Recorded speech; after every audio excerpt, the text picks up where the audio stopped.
Assalamualaikum warahmatullahi wabarakatuh.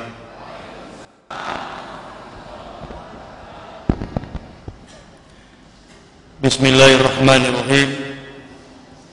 Innal hamdalillah nahmaduhu wa nasta'inuhu wa nastaghfiruhu wa na'udzu billahi min shururi anfusina wa min sayyiati a'malina may yahdihillahu fala mudhillalah wa man yudlil fala hadiyalah. Asyhadu an la ilaha illallah wahdahu la syarikalah wa asyhadu anna Muhammadan abduhu wa rasuluh allazi la nabiyya ba'dah. Allahumma shalli wa sallim ala Muhammadin wa ala alihi wa sahbihi ajmain, amma ba'd.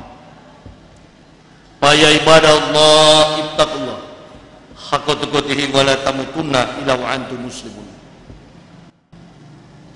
Qala Rasulullah sallallahu alaihi wasallam al-islamu yalu wa la yu'la alaihi. A'udzu billahi minasyaitonir rajim. Bismillahirrahmanirrahim. Wa id qala Isa ibnu Maryam ya bani Israila inni Rasulullah ilaikum sadiqal lima baina yadaya minat taurati wa mubasysyiran bi rasulil yati mimma ismuhu Ahmad. Fala majahum bil bainati qalu hisassir mubin. Qul ya ayyuhal kitabi ta'alu ila kalimatin sawa'in bainana wa bainakum alla na'budu illa Allah wa la nusyrika bihi wa la yattakhidha ba'duna ba'dan. Ya ayyuhalladzina amanu taqullaha haqqa tuqatih wa la tamutunna illa wa antum muslimun. Hadirin kaum muslimin wal muslimat rahimakumullah. Yang hormati Bapak Wakil Bupati yang mewakili pemerintah Kabupaten Muara Bungo,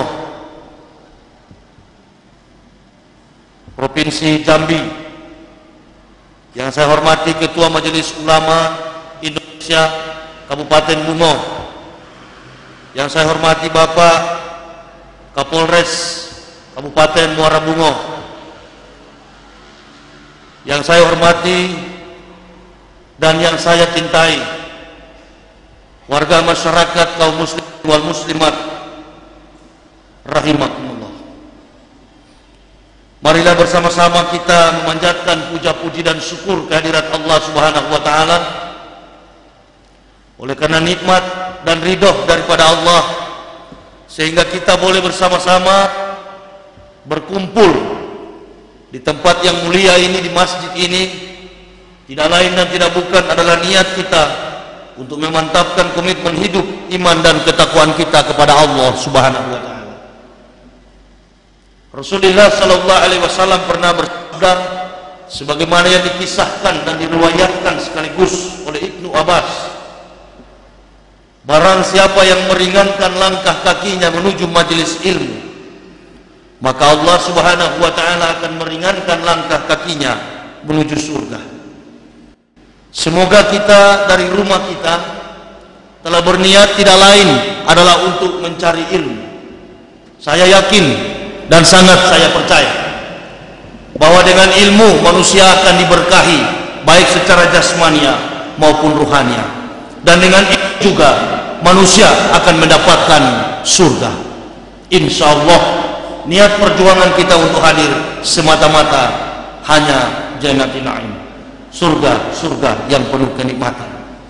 Salawat dan salam tentunya tetap terlimpahkan kehadiran revolusioner Islam, Nabiullah, junjungan alam semesta,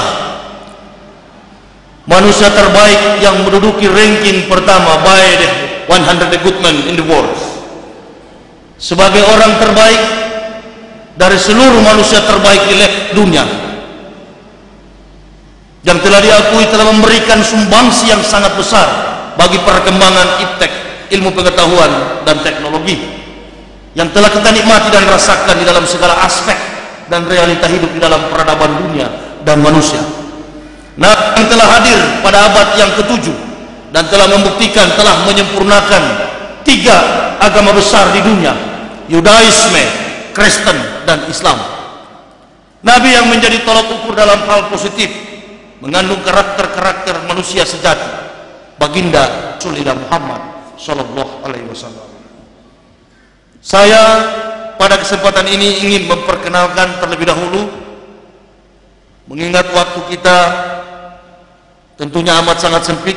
Sebentar kita akan melaksanakan salat asar berjamaah, maka saya pada segmen yang pertama ini akan berbicara memperkenalkan background atau latar belakang sebelum saya memeluk Islam. Sebelum memeluk Islam, nama saya adalah Pendeta Dr. Yopi Yahya Waloni, Magister Teologi.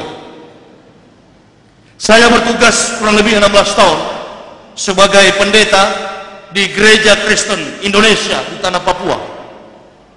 Dan saya sempat menjabat sebagai rektor pada institusi akademik Universitas Kristen di tanah Papua kurang lebih 8 tahun. Saya dilahirkan di Manado pada tanggal 30 November tahun 1970. Kurang lebih 36 tahun saya beragama Islam, karena tanggal 11 Oktober tahun 2006 atau tepatnya pada 18 Ramadan 1427 Hijriah, saya bersama istri dan 3 orang putra kami mengucapkan asyhadu alla ilaha illallah wa asyhadu anna Muhammadar Rasulullah. Bagi Bapak Ibu saudara-saudaraku rahimakumullah, barangkali hal ini adalah hal yang unik, hal yang ajaib atau hal yang aneh barangkali. Tetapi bagi orang-orang Islam,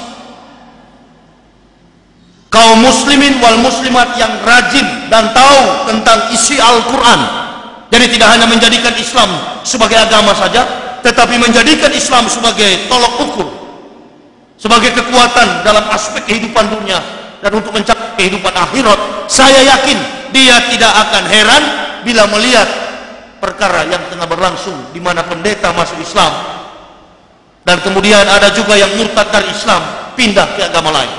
Saya berulang-ulang kali katakan di mana-mana bahwa saya memeluk Islam bukan pindah agama, tidak sama sekali. Saya berani membuktikannya baik dalam bicara, dalam teori speaking, dalam pembicaraan kita di forum-forum terbuka ataupun dalam forum-forum seminar. Saya berani membuktikan bahwa saya tidak pindah agama. Lalu our family never converts. Kami sekeluarga tidak pindah agama. Our family coming back to the truth. Kami sekeluarga kembali kepada kebenaran. Jadi bukan pindah agama. Kecuali dari Islam ke Kristen itu pindah agama. Dan saya berani membuktikan bahwa mereka adalah orang-orang yang murtad. Saya adalah orang yang sangat beruntung. Dari sekian banyak pemeluk, dari sekian banyak penganut keyakinan Islam, sayalah orang yang paling beruntung. Kenapa? Karena saya tadinya kafir, kemudian saya diberi petunjuk oleh Allah Subhanahu wa ta'ala, lalu saya memeluk agama Islam. Makanya kalau orang-orang bertanya-tanya di mana-mana, Pak Yahya dulunya mantan pendeta, saya katakan saya bukan mantan pendeta, saya bukan mantan Kristen, tetapi saya mantan kafir.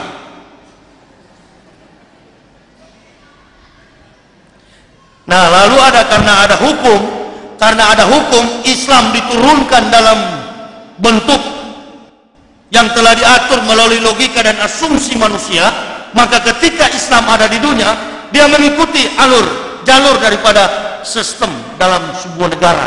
Itulah menjadi agama. Tapi sebenarnya kalau saya pribadi tidak pernah mempersepsikan Islam, tidak pernah posisikan Islam dari sudut pandang agama. Kenapa? Karena saya berpikir kalau saya menceramahkan, saya menyampaikan Islam dari sudut pandang agama, maka agama lain akan tersinggung. Saya tahu persis apa itu kata agama, apa itu makna agama, penjabaran secara teori ataupun dalam syariat praktikalnya saya hafal benar apa itu agama. Agama itu adalah sistem yang dibangun berdasarkan logika dan asumsi manusia. Sebagai contoh gini, kalau Islam kita bicara tentang dalam perspektif agama, maka jangankan dengan agama lain, Islam dengan Islam pasti tidak sama. Ada yang kunut, ada tidak kunut. Ini karena apa? Karena Islam sudah dibentuk dalam sebuah agama, sehingga ada yang kunut. Ya, saya tidak menganut sistem-sistem itu, saya tidak menganut dogma-dogma itu, doktrin-doktrin itu, tetapi saya menganut apa yang tertulis di dalam Al-Quran dan kemudian menjadi petunjuk karakter sebagaimana yang dicontohkan, ditauladankan oleh baginda Rasulullah Muhammad SAW di dalam hadis Rasulullah. Itu jadi tolok ukur dua inilah yang menjadi pengendali di dalam iman Islam kami. Nah, coba perhatikan, di mana-mana kunut, orang kunut. Saya masuk masjid, saya kunut. Kenapa? Karena kunut adalah doa. Orang tidak kunut, saya juga tidak kunut. Apa? Karena kunut, tidak mungkin masuk neraka. Lalu di mana kesalahannya sehingga ada ambivalence, pertentangan perasaan? Nah, ini karena Islam dibawa, dimaknai, dipraktikkan dalam sistem agama. Jangan. Saya masuk Islam karena saya tahu Islam itu kehidupan, bukan sekedar agama. Makanya saya katakan di mana-mana, hei umat Islam, saya kaget waktu masuk Islam. Justru apa yang ditulis oleh Muhammad Abduh, Rasulullah bilang begini, Islamu ya'lu wa la yu'la alaihi. Agama Islam agama yang tinggi, tapi dalam praktiknya terbalik di Indonesia. Al-Islamu mahjubun bil muslimin. Islam dirusak oleh orang Islam sendiri. Salah satu contoh ini, kawin siri. Jadi sengaja walantarda ankal yahudu walanasoro hatta tatabiya milatahum. Yahudi paling senang, Kristen paling senang kalau lihat umat Islam berargumen masalah Al-Quran. Saya malu kemarin lihat di TV undang-undang memberantas perkawinan siri. Tanya, itu kawin siri siapa yang lakukan? Yang melakukan kawin siri ini nabi-nabi. Jadi orang yang menentang hukum siri ini, mau dia menteri agama, mau dia ketua majelis ulama, mau dia kiai, itu berarti Al-Quran. Yang melakukan hukum siri ini adalah nabi. Nabi Ibrahim beristri 2, Nabi Sulaiman beristri 300, bundiknya 700 dalam sejarah. Sulaiman punya istri 1000, Nabi Sulaiman bin Daud. Makanya berhentikan, jangan biarkan. Saya setuju kalau pemerintah mau cari muka sama masyarakat, nggak usah dulu urus kawin siri. Sana atasi pengangguran, atasi bocah-bocah malam di Jakarta itu dan kemiskinan di Indonesia. Kalau sudah bagus baru nentang, barulah orang-orang yang kawin siri itu dikasih tinggal di Nusa Kembangan sana, bikin kampung sendiri. Susah-susah. Al-Quran tidak boleh ikuti pikiran manusia, manusia yang harus mengikuti Al-Quran. Makanya saya waktu masuk Islam komitmen, kalau hanya masuk Islam hanya mungkin ada back house-nya, ada sebabnya, saya tidak mungkin masuk Islam. Kenapa? Karena saya tahu saya punya gaji besar di Kristen, puluhan juta gaji saya sebagai rektor, dan gaji saya bukan rupiah, dolar, Stuttgart, Jerman. Jadi untuk apa saya masuk Islam kalau ada maksud-maksud cari-cari uang? Enggak. Dan sampai hari ini saya berjuang menyebarkan Islam. Hampir 11.000 manusia Kristen yang sudah saya Islamkan,